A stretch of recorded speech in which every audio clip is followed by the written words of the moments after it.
What is going on, everyone? Tim from Tierfon Orbital. So today I'm going to take a liberty and talk about a personal hilt. This has been a project that I've been chipping away at for a couple of months now, right? And I have completed it this past week, and I am very, very happy with the end result. I feel like I always say that. I've never finished a project and said, I can't stand it. I'm so angry with how it came out. I don't like it. But I'm really, really happy with how this one came out. I've been waiting to have an Entropy in my collection for a long time, right? So let me just like lead this off with saying what the hilt is, right? So this is an Entropy. It's a scratch build Entropy. I also need to lead off by saying, like, let me just give the disclaimer here, right? The Entropy, this Entropy is based on a hilt that was designed by Sloth Furnace, right? So I just want to give that disclaimer. This is not my personal design. I don't take any credit for the aesthetic design, the base aesthetic design of this hilt. This hilt, the Entropy itself, the original hilt was designed by Brad over at Sloth Furnace, right? So typically when you want to do any kind of build that was based on any of Brad's designs, you really need to get his permission. And both myself and Jeremy did reach out to Brad during the machining of this hilt, just to do our due diligence, just to let him know that we were making this, right? So just to get that out there. Anyway, with that out of the way, I want to come into Fusion and talk about this chassis because there's a lot going on in this build. So one of the things I'm like, there's not going to be any kind of reveal or anything. So here it is, right? So one of the things about Entropy builds is that it uses Canon Y parts, right? So one of the things about Canon Y grips is that there is a hole in the middle of the grip for an activation. This is actually one of the release buttons for, I believe it's a release button for the original flash mount, right? I wanted to utilize that hole for some sort of reveal. And what I ended up doing was putting a rotating plasma gate crystal chamber in there. So I want to talk about the mechanism that I built for this. Now, the mechanism that this is inspired by one of Martin Bayer's crystal chambers. And Martin Bayer uses some bearings in his Grandmaster crystal chamber to help facilitate a quick spinning plasma gate motor, right? So typically in our spinning motor crystal chamber builds, we use a 47 RPM motor. In this build, it's a 200 RPM motor, right? So it's a much faster motor, and to facilitate that quicker spinning, I have added bearings. I do want to talk about what that is, right? Because it's a little bit confusing to talk about and to show, but I want to talk about that in Fusion, and I also want to talk about the chassis, obviously, okay? So we're going to do all of that, get all of that out of the way, and then we're going to come up top and talk about the hilt, right? Because there's a lot of work that went into this hilt, like greebly-wise and machining-wise, and then, of course, we will put a blade in it, and we will be on our way after that, right? So with all of that out of the way, let's come into Fusion. All right, so here is the chassis assembly. All right, I'm going to start at the top this time with this weird looking crystal chamber, right? So the rotating crystal chamber lives inside of the grip. You will never see any of it. So I didn't get crazy with any of the housing, like greeblies around the housing at all, because you'll never see it. However, you will see this rotating plasma gate. Okay, so I did get a little bit detailed with this brass part. This was printed in polished brass. I kept it polished because I wanted it to be easily viewable through the hole in the grip, right? So this is polished brass. The motor slides into this hole and obviously marries up into the brass part through this hole on the brass part here.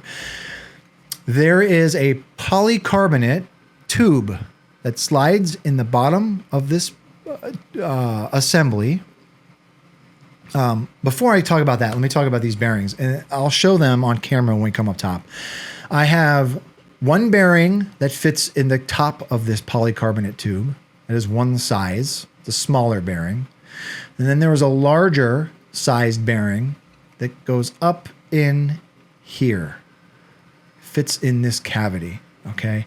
And that peaks up just higher than the lip of this cavity and rests on the top of this brass part.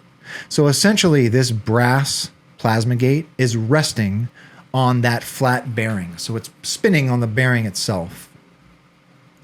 This tube then goes up through the center of this part, through the center of this brass plasma tube, and presses the entire brass rotating crystal plasma gate up against that second bearing. So there are two bearings pressing against one another, essentially, right? And then that plasma tube, this tube is glued in place at the bottom. So everything is press fit together so that there's pressure keeping both of those bearings touching one another. So they're just kind of free spinning against one another. It took a long time to get all of that fitment correct. I went through like a half dozen test prints for this bearing holder alone. And it was tricky because I had to wire everything up before wiring up the chassis, or I had to wire everything up and test everything before putting everything inside of the grip, right? Because I wanted to make sure that this spun freely and didn't get caught up on anything, right? So that is how that assembly works, right? Everything is wired up, pressed into place, glued into place, then a 6-rail PCB is glued in place at the bottom. Okay. Inside of this tube is just some. Actually, I designed a very thin resin tube that goes up in the center of this. I sanded it very roughly so that it dissipates light from a single neopixel at the bottom here. Around that resin tube, I put a piece of brass mesh. Okay, jammed a lot of stuff in this small tube. And then all of that lives inside of the grip. Now the chassis, to compromise space, I went with a 18350 battery in this build, right? Because I wanted to have all of this in the grip. So to compromise on space, 18350 build, which I'm totally fine with, right? This is a personal build of mine. I am not going to be using this with a blade for a long time. Again, I've said this time and time again, I'm fine with 18350 builds. I feel like they don't get enough love, right? So that is, trying not to make you dizzy here. This is where the battery lives. Obviously, battery tray is here. Profi V3 build here. Now, because I have wired up the Canon Y control box in this to act as my switches, I had to use a 3-conductor spring switch set, right? And that is where this lives on the chassis side. I've got 2 rectangular LEDs here as well. Greeblies on both sides of the chassis. I did this chassis in resin, right? A lot of detail going on this chassis. I could not get away with doing this in FDM, right? So I've got I've got stuff embossed on the upper side of the chassis. I mean, just a lot of high detailed stuff. So I did this in resin, okay? 28 millimeter speaker. This is from Smuggler's Outpost. This is a Dark Side Elite bass speaker, rather. And that is it.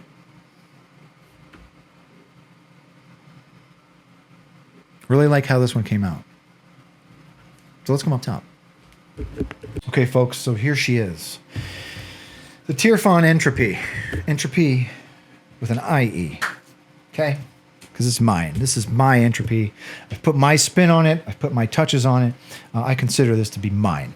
So, I guess I'm going to talk about these bearings first, right? So there are different sized bearings in this build, in that crystal chamber, right? Very, very small bearing in that plasma tube, right? That just kind of press fits in the top of that plasma tube. And then here is a larger size. I'm going to keep it in this bag because these parts get lost easily, okay? But essentially it is a 3-part bearing, and these are all loose. They don't, they're not like glued together, obviously. They're not press fit together. They just kind of sit loose. And everything kind of presses up into one another. Press fits together. Not press fits, but it presses together with force. It's a terrible way of describing that. But yeah, so these 2 bearings they are resting on one another, and as that plasma gate spins, it spins with a little less friction. Okay, you could get away with not even using this and just have that 200 RPM motor spinning, but this is just something that I wanted to try, just to kind of help with sound a little bit. It doesn't make the motor silent, obviously, but this is just something that I've been wanting to try for a long time, right? Using bearings in a rotating crystal plasma gate build, okay? So that's it. I just wanted to get that out of the way. Here it is, okay? So I want to firstly thank my buddy Jeremy over at Solo Sabers. I have him to thank for this build. He essentially made this in his garage along with my other good friend Benji. Benji did his at the same time. Benji did an Entropy build as well, right? So the majority of these parts are custom Saber Shop parts. Custom Saber Shop blade holder. I also want to thank my buddy Logan for providing this Obi-Wan emitter. He sent me this a couple of months ago as well. So a lot of friends were involved in the building of this hilt, which is another thing that I really, really appreciate about builds like this, is when my friends have parts, their hands in these builds, right? So Jeremy machined a core around this Canon Y grip. He also machined, obviously he threaded it. He added threads so I could add the pommel, right? I chose this pommel to use in this build. Blade holders here again. And that is it, right? So as far as greeblies go, I designed some greeblies to add in these windows in the Canon Y grip. These were printed in polished brass and then weathered.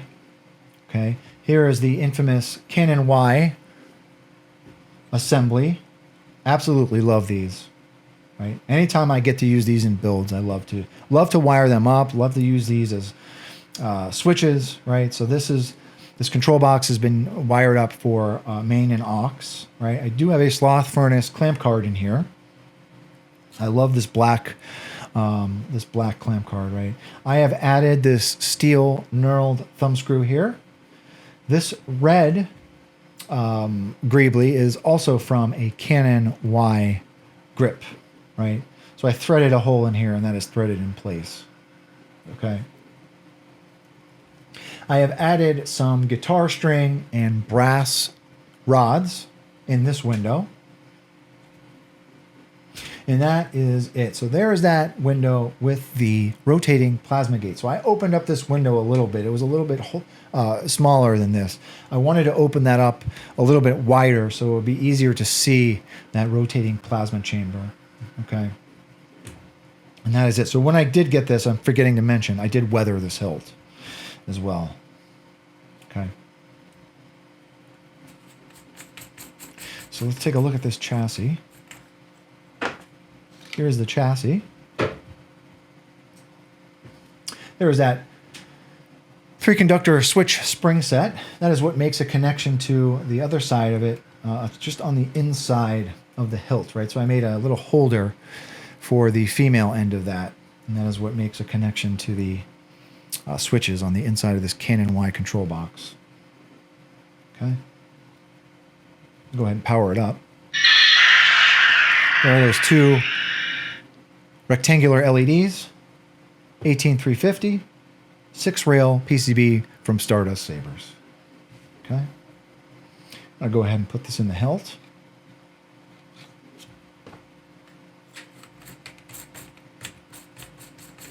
All right. There's that crystal chamber.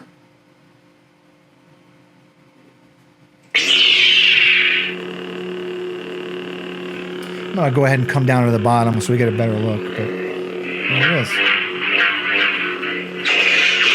All right. Let's come down to the bottom. Okay, so there's that. Hopefully this comes out on camera.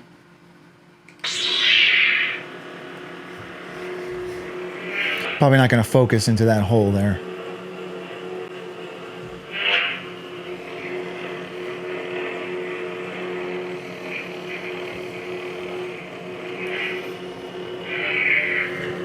This blade plug is also custom. I made the blade plug custom for this hilt.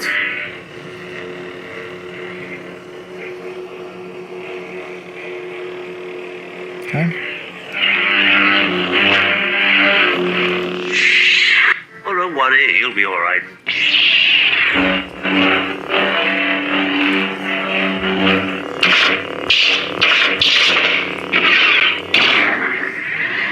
Let's put a blade in it. Okay, so 1-inch blade holder. Let me take this blade plug out.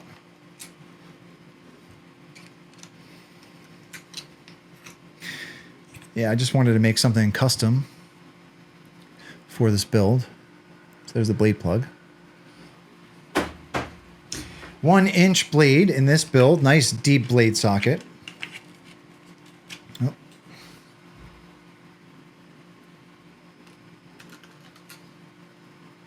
Okay. Yeah, one of the cool things I love about these blade holders, this particular emitter rather, is the holes in the emitter itself. All right, so we are ready to go. Yeah, the holes in the emitter itself. So this particular blade style is a rotoscope from the original trilogy, so you don't get like. Let me go to a blade. Orange. Obi-Wan. I just Lord. Horizon. There we go. Yeah, I like seeing that shine through in that emitter.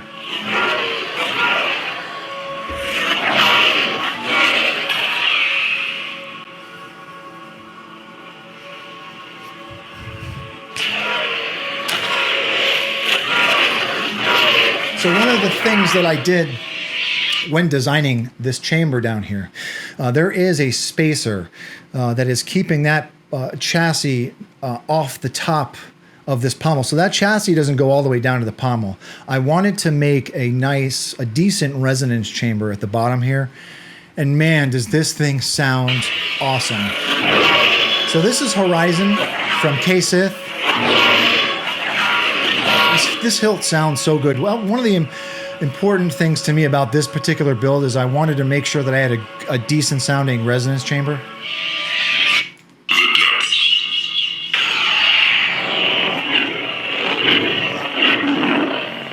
Man. Revert. Welcome to the build.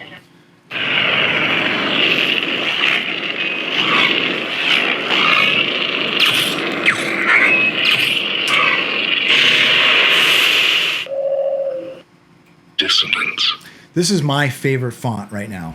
Dissonance from K-Sith. This sounds so good. I mean, talk about chunky. It's just gnarly. This font is gnarly. Just a nasty, gnarly font. I love it.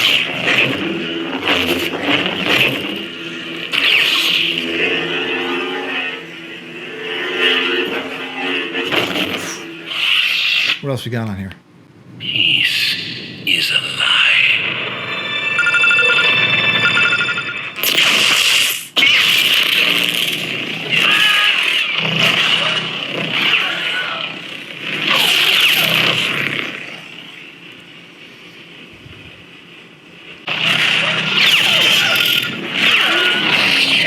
I just love the way this thing sounds. Great Slayer. One more.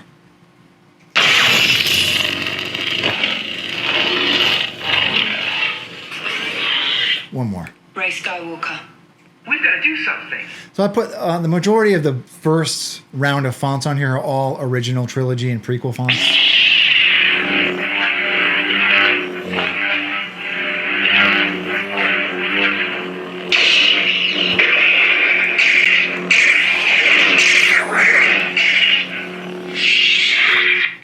I haven't gone by the name of Obi-Wan since before you were born.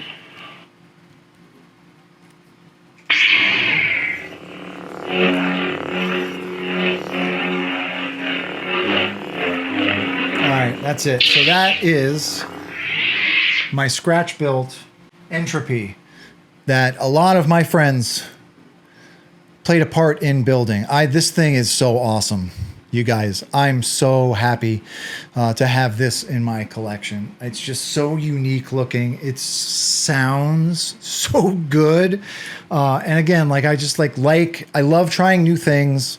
And I like the fact that I was able to accomplish getting a faster motor in that crystal chamber, right? So anytime I get to put vintage parts on a build, I'm happy. I'm a happy camper. So anyhow, to all of my friends who played a part in making this happen, Logan, Jeremy, Benji, thank you, everybody.